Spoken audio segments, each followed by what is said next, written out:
Hello, jewelry lover. My name is Bella Naiman, and I'm the founder of New York City Jewelry Week.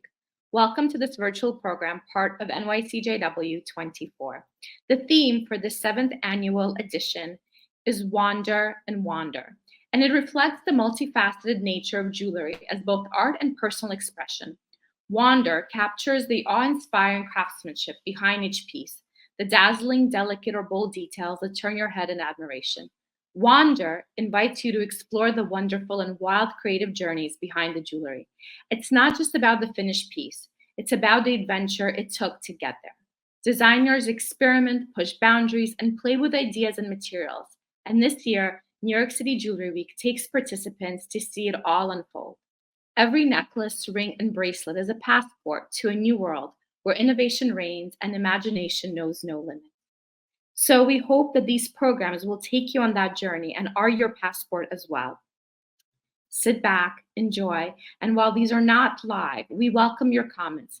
So please don't hesitate to drop us a line, whether it's email or Instagram, or even get in touch with some of the incredible curators, artists, writers that have really worked very hard to bring you this program. So thanks very much. And we also hope to see you out in New York. Bye. Hi, Ashna. Hi, how are you? I'm fine. So let me give a lovely formal introduction. Ashna Mehta, welcome to NYC Jewelry Week on the digital programming for this week that we have, which is annual week for jewelry lovers, enthusiasts, collectors, makers, designers, all of us, jewelry dreamers, to come together and discuss all things jewel related. And it is an absolute pleasure to have you with us today. Obviously, people often dream of sort of having a moment where their design legacy has a moment, and you've already had it happen 3 times. But we'll go into that later. You've had the virality not once, not twice, but thrice, which is pretty amazing. In a career that's been going for I believe less than 5 years formally, but obviously you come from a family that is in the jewelry landscape. So I'm not going to talk too much because obviously everyone wants to hear from you.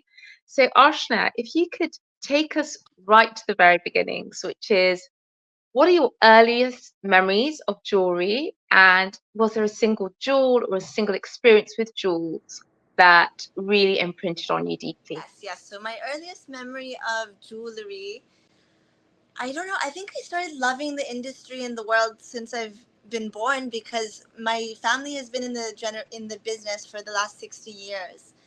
And I'm the third generation person in my family business, and I remember being like 4 or 5. I'm not sure how old I was exactly, but I was walking around with my grandfather in Antwerp, which was the center of the diamond industry back then. And he took me to his office. He opened up this like whimsical parcel of just diamonds coming out everywhere. And I just remember being a kid and being like, wow, what is this? He taught me how to look through the loop and see the kaleidoscope of colors, the fire, the hues. And I was amazed since then. It was my core memory.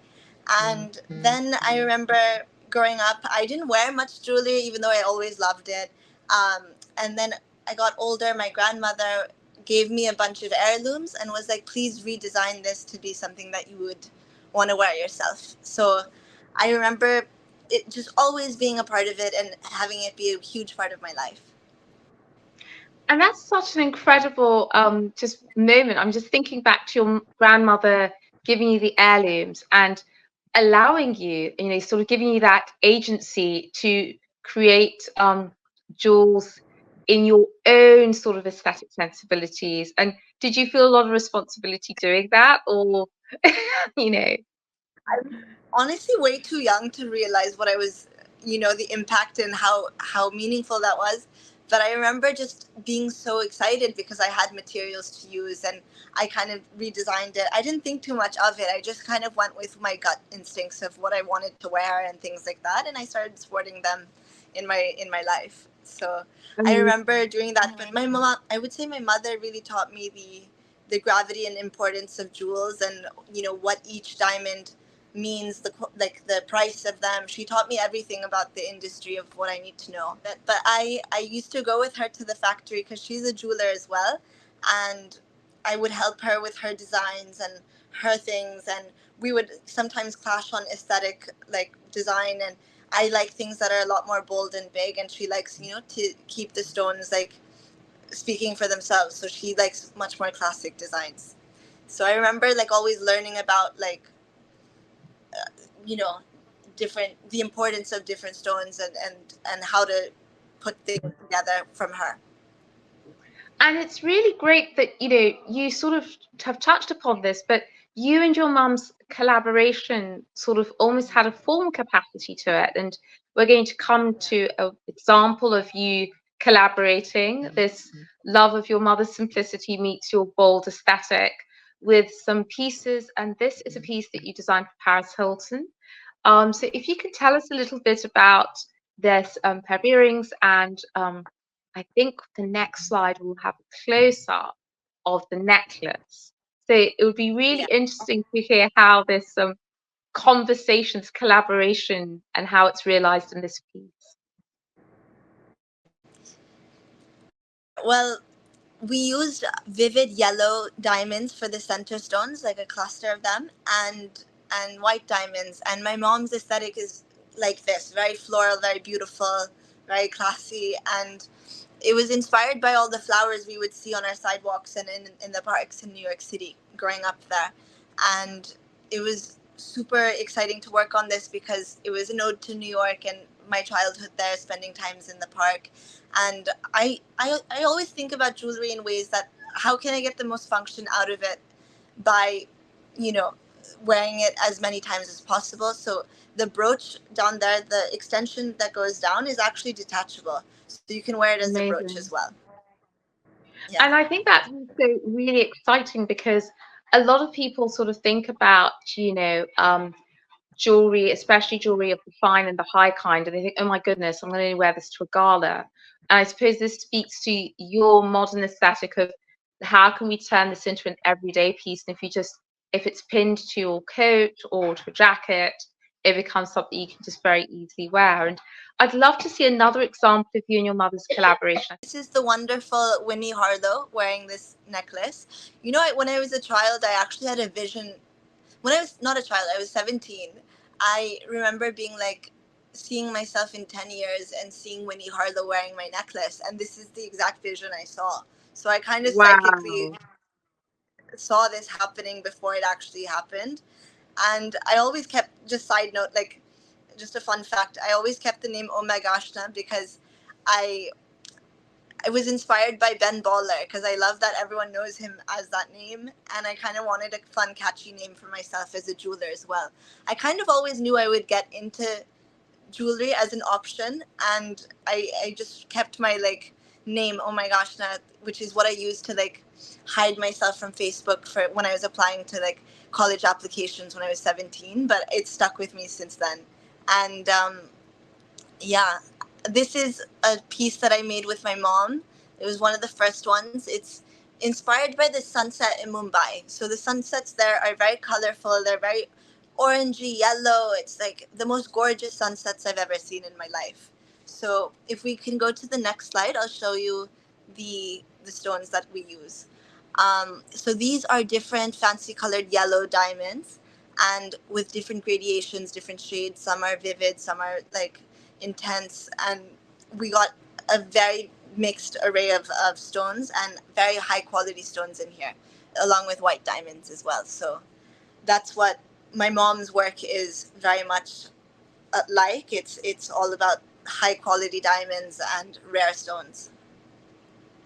No, I think it's really interesting that, what you just said about your vision and even your handle, oh my gosh, it's and this idea of, the person who is behind a brand also having an iconic sort of place within sort of the jewelry lexicon, so I think that's something that's really interesting, and we'll get to that when we talk about you finding your own voice, because obviously you did these collaborations with Payal New York, which is your mum's company. but I would really love you to take us through your own journey and finding your own voice, your own design voice. And if you can take us through your first viral moment. Your first viral moment came by your sports themed collection. So if you can talk to us a little bit about that, that would be really exciting. And then of course we'll move on to your second viral moment in a second. So please tell us. Sure. You know, you might think that the sports collection was a success, but it wasn't in terms of sales. It was definitely, pieces that people would be like, wow, is that a diamond basketball earring? And I was like, yeah. It was definitely like a whole conversation starter, and it gave the wow effect. It's definitely something that was great for my portfolio, but it wasn't as big as I thought it was going to be. I thought I was going to be selling out like stadiums of worth of earrings and things, but I wasn't. And so that kind of just taught me, like, but I wasn't upset about it. I was very much like, okay, I'm going to continue designing pieces that I want to wear for myself, and that's it. I didn't really have this whole intention of, like, sales being the driving force of my creations. It's always been what inspires me, what resonates with me, and what can I do to express myself. Because I grew up playing basketball. I was like the worst one. I got like Oh. awards for being like the most what's the word, like the most, I had the best Enthusiastic, but spirit. not necessarily. Yeah, Yeah, enthusiastic, but yeah. not necessarily gifted. Yeah, yeah, yeah, yeah. So I got the award for that on the school teams that I was on, and I think part of it was my height as well. I was 5'2", and I think participating on basketball teams growing up and different sports teams, it definitely taught me a lot about mental fortitude, perseverance, and setting goals. So that's kind of what Mm. the sports collection represents to me, and when I wear it, it kind of reminds me to, like, always keep a game face on, always keep going, practice harder, be better every single day. So that's I that's love the idea. I love that, but I also love this idea of your passions feeding into your design language. So even Yeah. though, and I think that's probably why it was a viral moment within the jewelry landscape, because a lot of people love sports, and those who are watching, not only was there basketball, but we also had footballs, we had tennis, ball studs. I mean, it was a really interesting notion, and again, it sort of fed into passion because I know obviously that you are a massive hip hop head, and obviously you spent a lot of your formative years in New York City.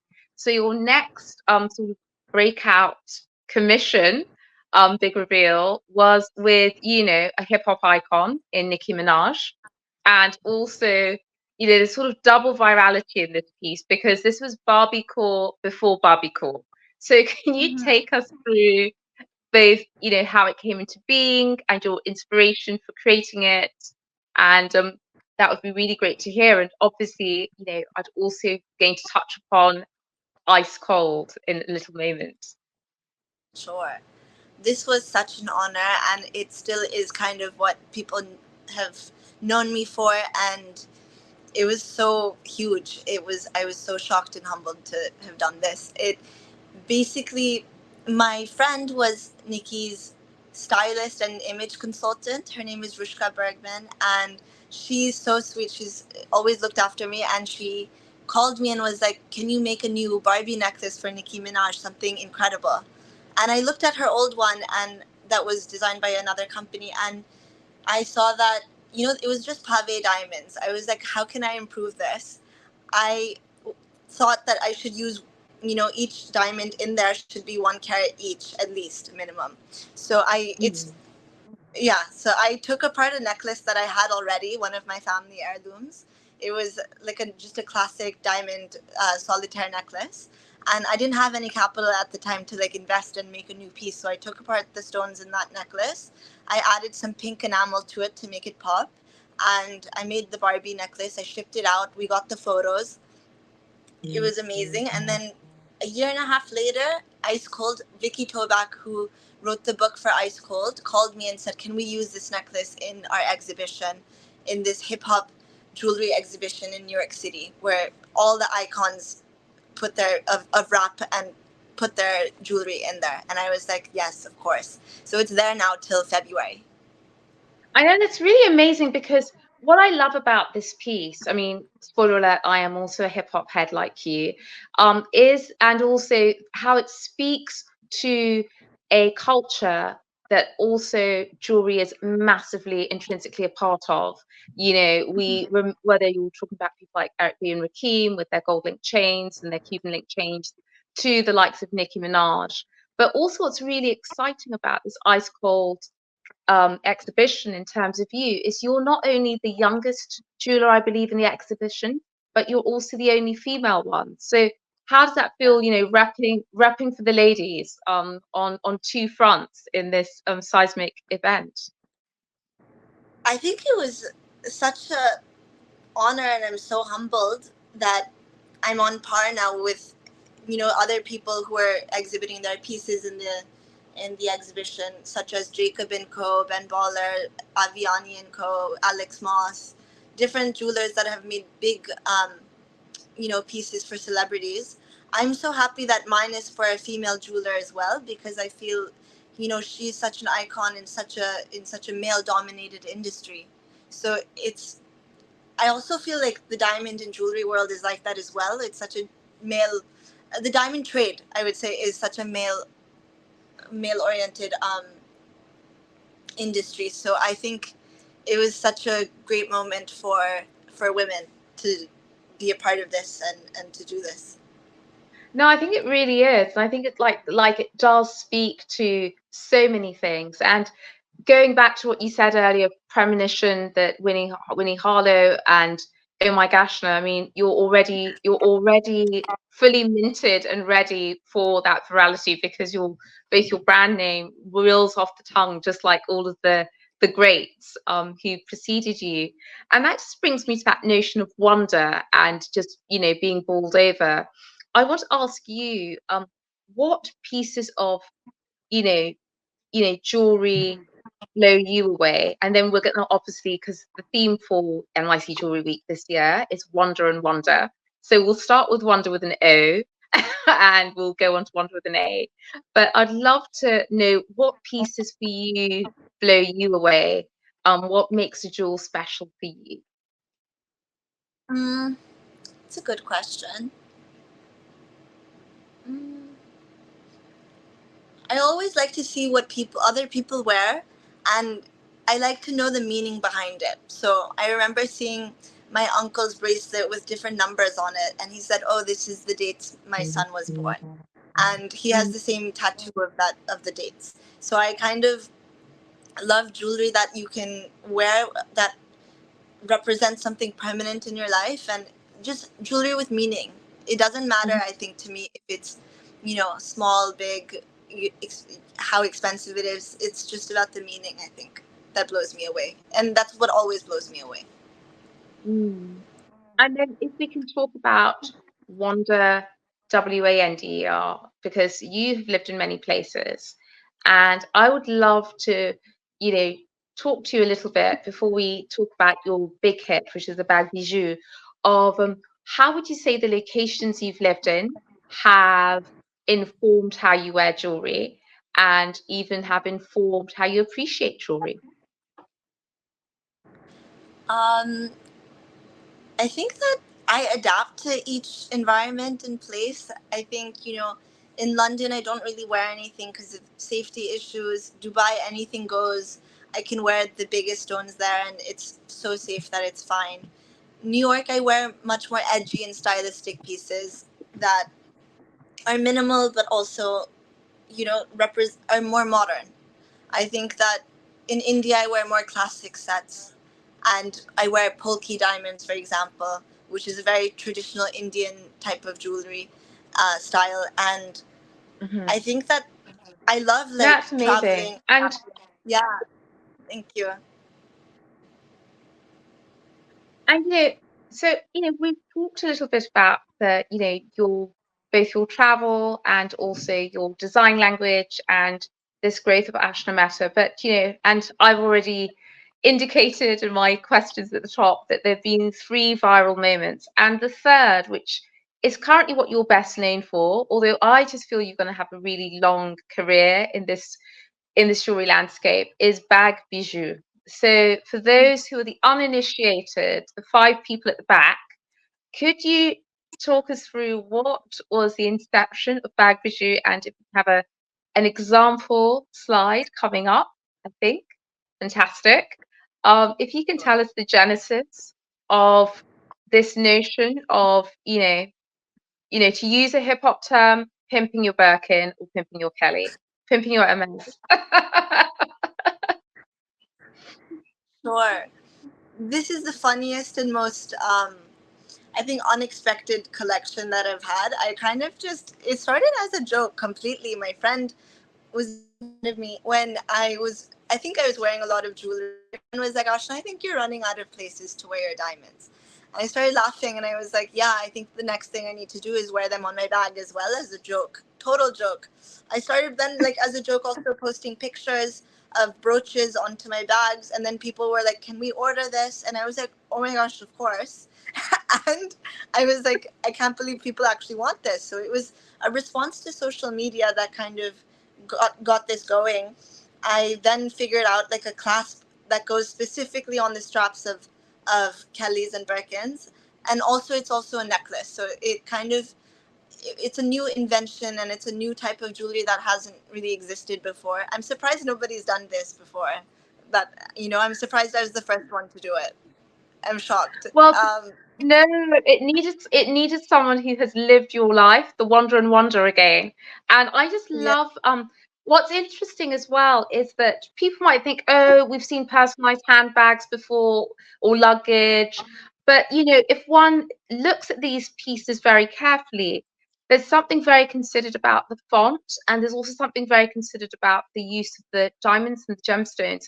Can you talk people a little bit through that a bit more? I mean, both how you develop the font and what goes behind your choice of gemstone diamonds to also set in these pieces. Sure. I I use FG VVS diamonds because that's typically the quality and color I use and wear for myself, because I think that, the color and clarity really makes a difference. So when you see my pieces, you can see that they're made with really good quality and materials, and they're set in 18 karat gold. And that came about because, and I also wanted something that when you look at it from afar, you see that, okay, that's clearly an A, that's clearly it's individual, like you can see that it's an M. And I wanted something that was big and bold and that you could see from afar in pictures. No, and tell us about how this went viral, because obviously you said social media, that it would also be really, I mean, and I reason why I'm asking this is because as a small starting out independent jewelry house, oftentimes there's so many elements that go into your name being on everybody's lips and everyone just seeking you out. And you did not go the sort of advertising route or anything like that. This is completely both virality and also visibility. So if you can Yeah. share with us a little bit more about that, that would be really great. Sure. I wore these pieces, my first prototypes, to the Ambani wedding, and I think the whole world was watching that event. And I got so many notifications the next day after the blogger Julia Shafe posted it, and I just found out I was on the top of the trend lists, and Bag Bijoux is the new thing, and Ashna Mehta elevated bag charms. I was like, there was a flurry of media that came in that was completely organic, and I was blown away. I was like, I didn't even mean to do this. So that was really fun. I know, but I think it's that you touched upon something, and we are seeking more personalized elements. But you also touched, and this is what's really interesting, because we're going to come to some of the custom Bag Bijoux.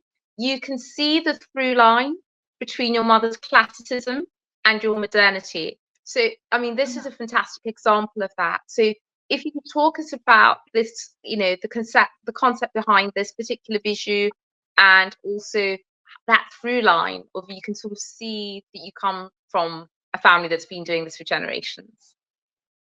Sure. Well, I think this was made kind of in collaboration with the client. I don't think it was completely personalized by me. It was definitely a team effort.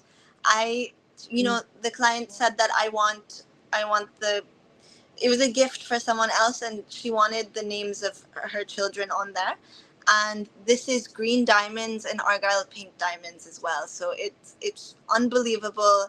It's so rare. And at the end, we have dangling pear shapes, and these are pink and green diamonds throughout, everywhere, set in 18 karat gold.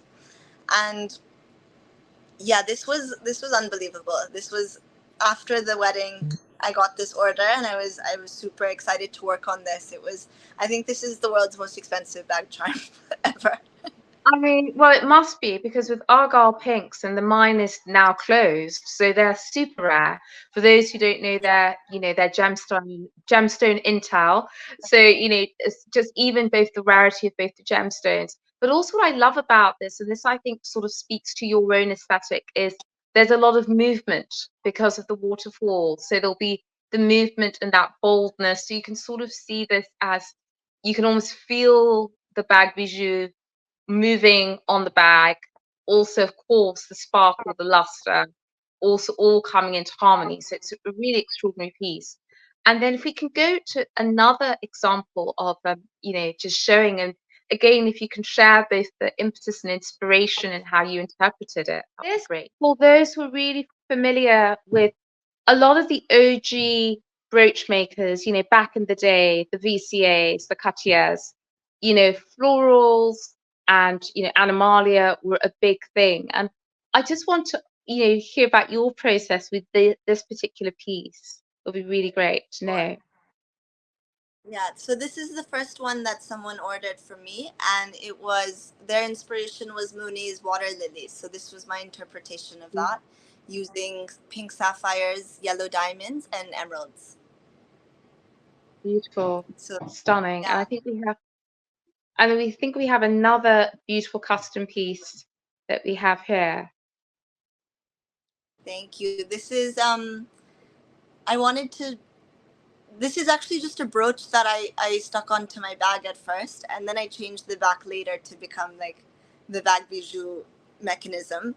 But this Okay. was So this was almost yeah, this was our prototype from which this was this my prototype. wonderful, I love that. I love it. So this was the one, because if you can share, I mean, this is the one that first got, the discussion of when you've run out of parts of one's body to show off your beautiful jewels. This was the one that started it all off.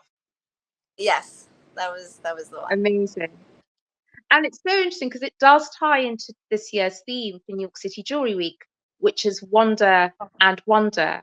And I just want to know what for you, both as a jeweler and now a designer, and one that's been, at the height of a storm of 3 moments of virality, what makes things wondrous for you? What jewels do you still give you wonder? What are the features they must have?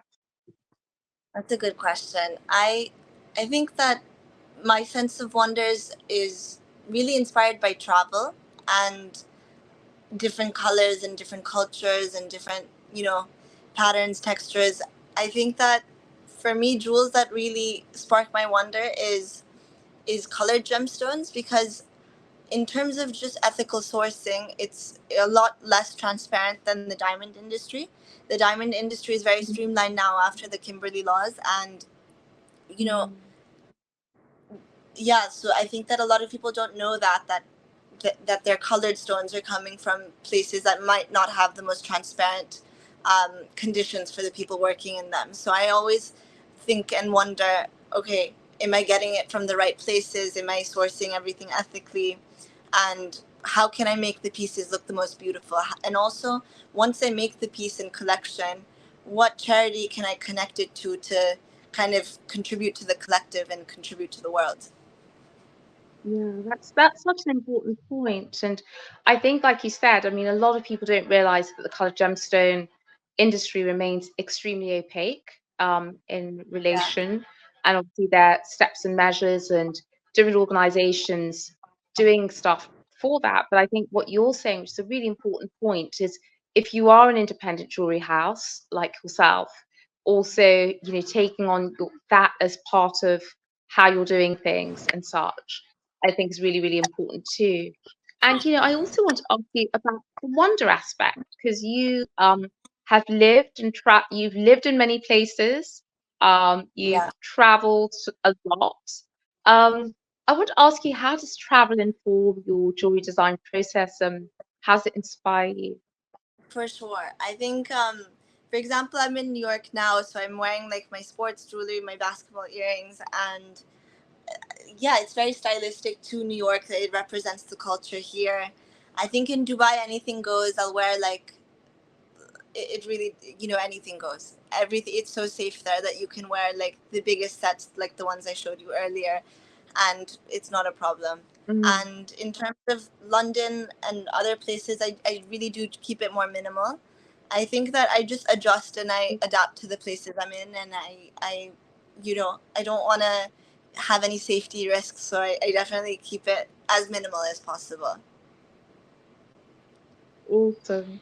And tell me, would you say there's some essential things that any novice jewelry collector should have? Like, let's say a jewelry closet. In some ways, people always say you need to have a little black dress, and you need to have the perfect pump. Tell us, or our New York City Jewelry Week viewers, what would you say are the essentials in a jewelry closet? Mm, I think definitely a pair of studs for every day, and then a big earring as well, so for occasions. I love earrings. I think they're my favorite. Okay, And a big statement ring, so that you never know what it's a good thing to have as a conversation starter. I'd say that's awesome, about it. awesome. No fun. It's so interesting because I think people are either earrings people or rings people. I was having a discussion with Yeah. somebody. So you're an earrings person. I'm an earrings person too. If I was at Yeah. a push, definitely. Well, one's jewelry closet always tells a story, and I definitely have more earrings of anything else in terms of pieces. And I also want to ask you, about future plans. Everything seems to be moving at such a rapid pace for you, and what do you see yourself and the brand and how it's developing, and what can we look forward to seeing from you? I think I want to open my first retail store soon in the next couple of years in Dubai. Amazing. And other than that, Amazing. till then, I think I just want to focus on Bag Bijoux and making it as big as possible. Amazing. So you would advise that people need to sort of, in fact, you've started a new trend. People need to move on from their body and head to the accessories as well. So this has Yes. been a fantastic conversation, Ashna. Thank you so much for taking your time to be with us here at NYC Jewelry Week. We completely appreciate you. And I, for one, am really excited to see what you do next.